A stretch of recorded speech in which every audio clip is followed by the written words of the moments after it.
Hi guys, and welcome to Organized ADHD Chaos. I'm Cindy. Today's topic is depression, and I'm going to be telling you about my first diagnosis. Now, normally when I do videos like this, I have things written down, as you can probably tell when I'm looking up and down. But this topic, it's one that's so difficult for me that I didn't even write anything down.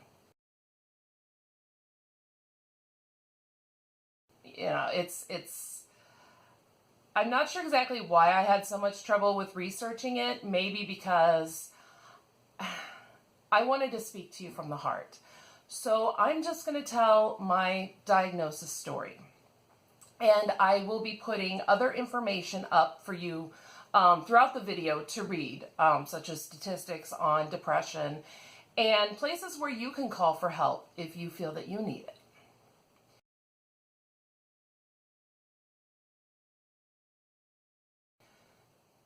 So, when did I become depressed? I don't know if there's even an answer to that question. I remember feeling, inadequate as far back as second, third grade. I remember feeling what I would now call depression symptoms at least by fourth grade. And I was in my first severe depression by the time I was 13 and in 8th grade. So to say where it started, that's really difficult. I don't know. But like I said, I remember feeling inadequate, at least by the time I was 7 years old. Like I couldn't measure up to the other kids. Like I was not good enough, and I felt that I maybe didn't deserve what the other kids deserved. Where that came from, I'm not sure. I don't know if it's something that I was just born with. I don't know. It seems to have been part of my personality all along.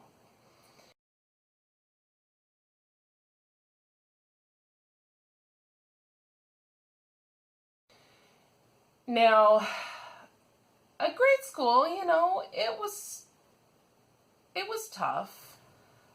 And, my social skills, looking back, my social skills were not that great, I don't think. So, starting out the year and seeing who I was in class with, and is it going to be, somebody who's nice or somebody who's going to be picking on me? That started to really amplify around fourth grade. And, from what I've seen of kids, in my children's schools, it seems like, those things do escalate as the years go on. By fifth grade, oh my goodness, fifth grade was awful. I cried a lot. I was so emotional. And I was an early bloomer. Yeah, so that was fun. And as we know, when kids go into puberty, both boys and girls, our emotions are very out there. There was a lot of, there were a lot of highs and lows during that time in life anyway, but I cried a lot. And unfortunately, I was not able to control my crying so that I wouldn't do it in public. So I got made fun of a lot. Mostly for crying, being a crybaby, blah, blah, blah, all that. But then there, were groups of kids that decided that I was going to be their personal target and, really pick at me. And, that's a really big problem nowadays too, from what I understand, is kids really, really bullying each other. And, it's something that's always gone on. It's not right. There is no reason to treat somebody that way. But, that's what happened. And it did affect me. Now, did I tell my parents about what was going on with the other kids picking on me? No, I didn't. I do remember trying to get help from a teacher who told me to stop being a tattletale, so that might have been one of the reasons I didn't tell my parents, because later on when I mentioned it to my mom, this is years later, she seemed quite angry about a teacher telling me that. So I think that if I had gone to them, they would have done what they could to help me. But I was very, keep this to myself. I can't talk about this. This is not something I can tell people about. So along comes junior high. And again, the beginning of the year was always so hard. The fall was such a difficult time. And 8th grade, 6th and 7th grade, I went through those. 8th grade was when it really hit me hard. And I was in a major depressive state, but I still couldn't bring myself to tell anybody. In my mind, if I told my parents, I would have been disappointing them, or, bringing the family down, or embarrassing them. I was so worried that my parents would be embarrassed about me. And, so I didn't tell anyone. And you see, this topic gets me emotional even now, so many years later. And it turns out I was very wrong about my parents. I'll just go ahead and say that right now. I was so wrong about how they would react. But that's jumping ahead. I just wanted to make sure that part was out there, that, no, my parents are not awful, even though I'm saying that I felt like they would be embarrassed about me. It turns out that wasn't the case. So 8th grade, major depressive state, which it lasted for, I would say this one lasted maybe 3 months, where I was just really, really down all the time. But by late winter and getting into spring, things seemed to be getting better. I started finding people that I related to, or that I could at least have someone to sit with at lunch or whatever. So things weren't quite so bad then. And then, over the summer, I really didn't see that many kids, but I had, a good summer, and then school started again. I was starting high school. I had to think for a second there. I was going into high school. And again, in the fall, the major depression hit. And, it seemed like the kids that I got along with fine at the end of 8th grade didn't want to have anything to do with me in the fall in high school. And I'm not sure what was up with that, but then there were a few that really made it their mission to make me miserable. And that really, really sucked. But this depressive state again lasted, 3-4 months, where I was pretty down much of the time. And during both of these times, thoughts of suicide did cross my mind.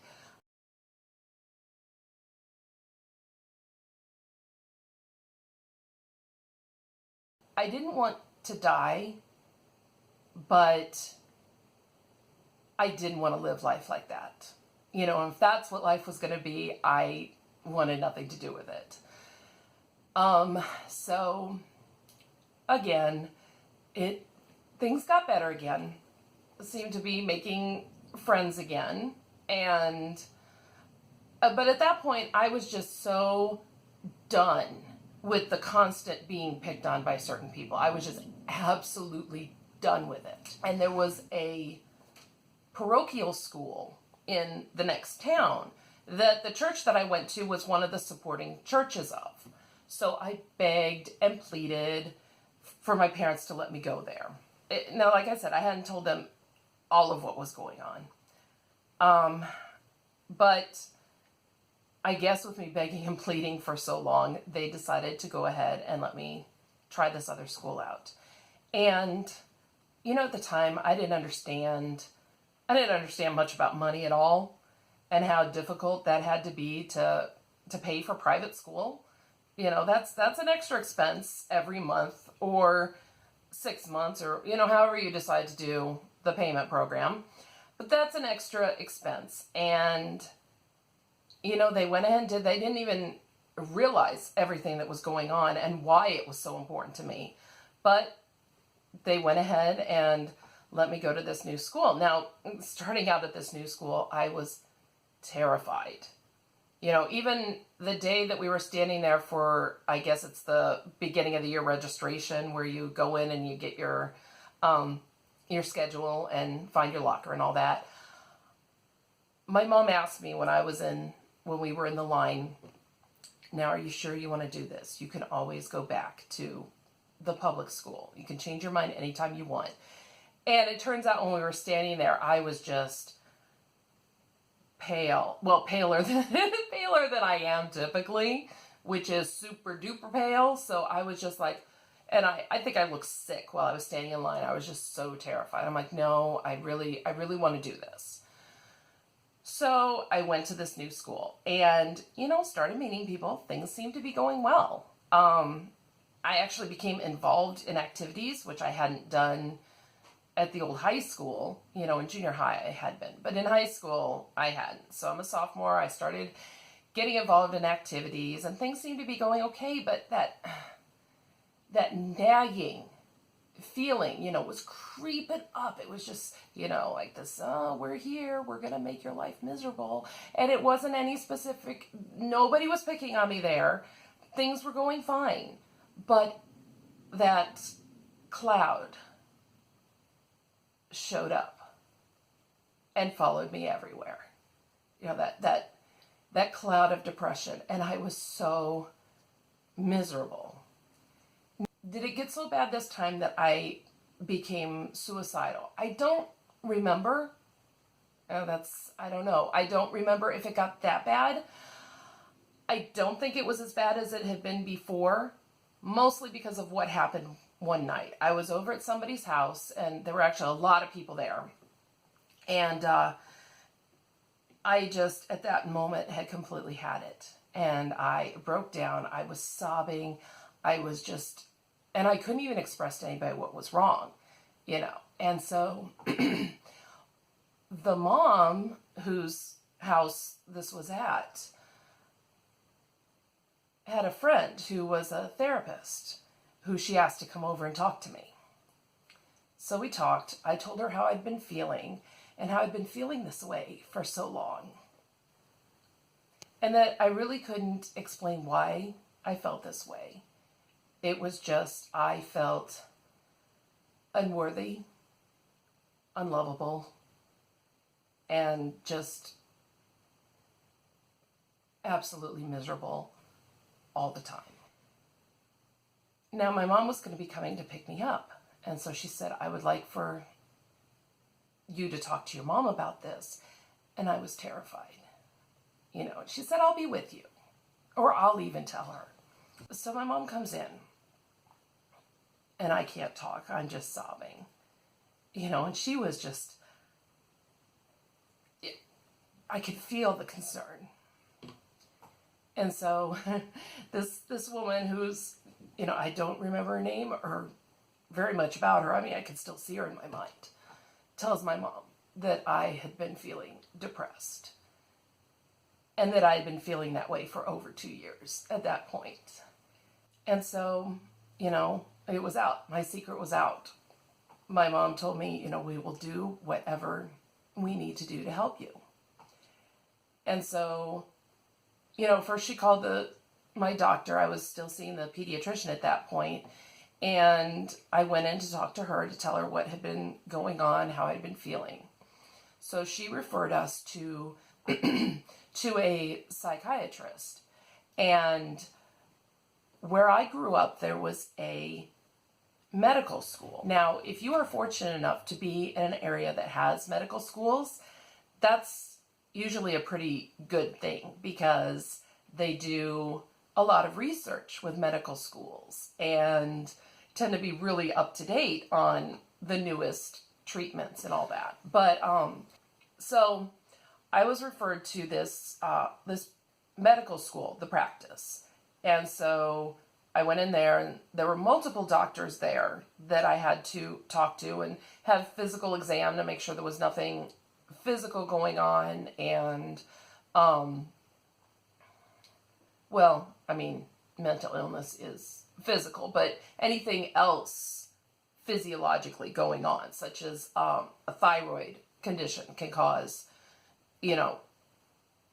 depression symptoms, and diabetes, anything affecting your blood sugar, also messes with your emotions. So to test for things like that, I remember having a test for body strength to make sure the strength on each side of my body was fairly symmetrical, because, there are certain things that can happen in your brain that, can cause things to be wacky as far as your strength and coordination goes, that can also cause the depression symptoms. So I was checked for all that, and there was nothing like that going on. So I was diagnosed with, I think it was clinical depression was what they called it. And I started seeing, this was actually different than what has typically happened in my experience. I actually saw a psychiatrist for therapy. And I think that she was a resident, I think. But I saw her for therapy, and she was able to prescribe. So I only had to go to one doctor for everything. Now, after a couple months, or I don't think it was quite that long, but some time of therapy, maybe a month, maybe, she did recommend going on medication. And so I went on, my first psychiatric medication. I remember the generic name because it was an older one, even at that time. And so, but I don't remember what the name brand would have been, and it's probably one, maybe it's still used today, maybe not. It's definitely not one of the ones that you hear the most about. One of the things I remember so much about it was my mouth was so dry, which is one of the things that with the older antidepressants, you really tended to have happen a lot. But I did feel better. First of all, just knowing that people did care, and that, people were willing to help me when I had been telling myself for so many years that nobody wanted to help me and nobody would care. And just knowing that people did made so much of a difference. Also having somebody to talk to that, I was 15, and when you're that age, you don't necessarily want to talk to your parents about everything. So having somebody that I could talk to about everything, and knowing that what I told her wouldn't go anywhere else. It wouldn't be like talking to a friend who could then turn around and tell everybody else what I had just said. We shouldn't do that either, but, let's get real. That does happen. So it was nice having somebody to talk to that I knew it wouldn't go telling everybody what I had said. And I did start feeling much better. And I was eventually, after,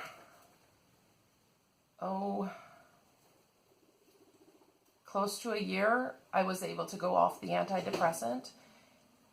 And I did fairly well for several years after that. And my piggies are making noise again, so that's what that crashing sound is. They like to run into or move their structures in their cage and run them into the walls. But anyway, that's what the noise is. But I was able to go off the antidepressant and, finish high school where I wasn't in a constant depressive state. And it was years before I had my next major depressive episode.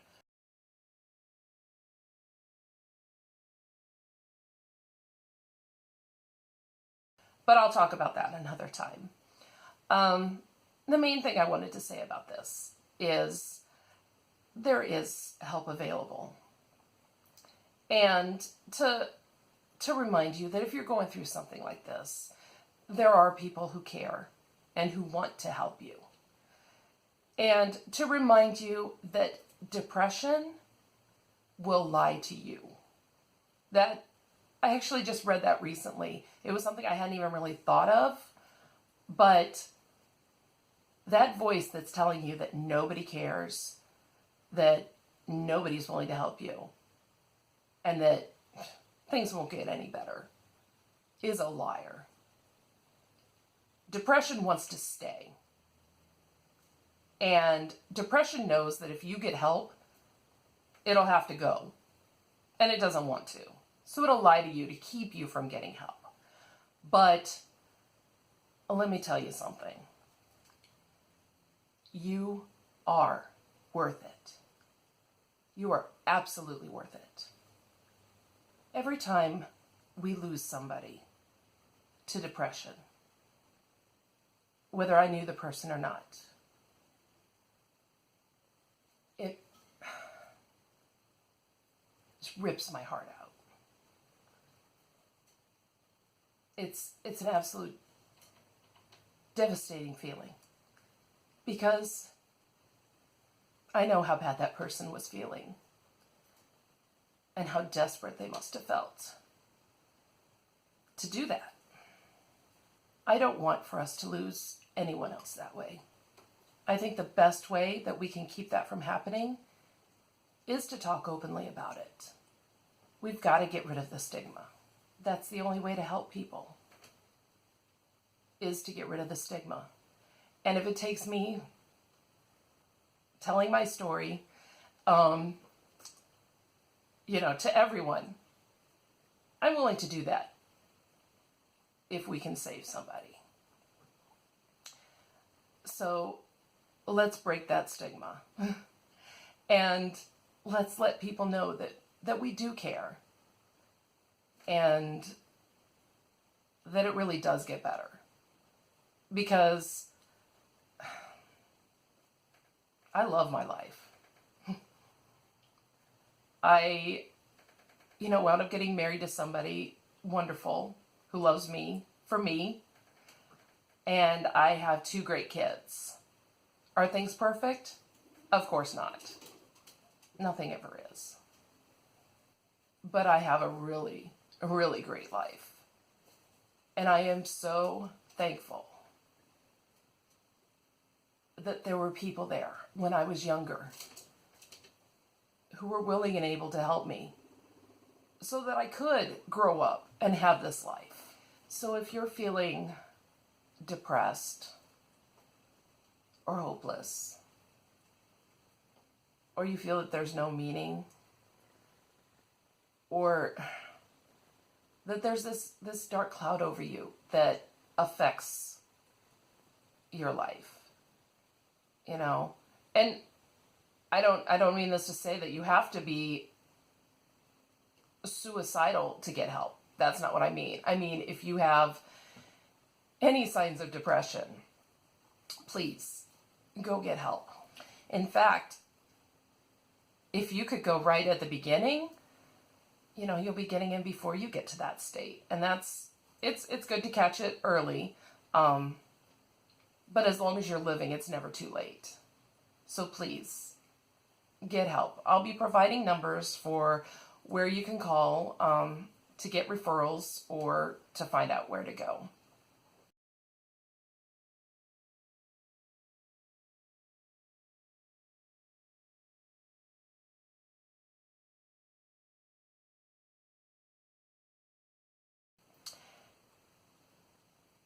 And remember, be kind to yourself.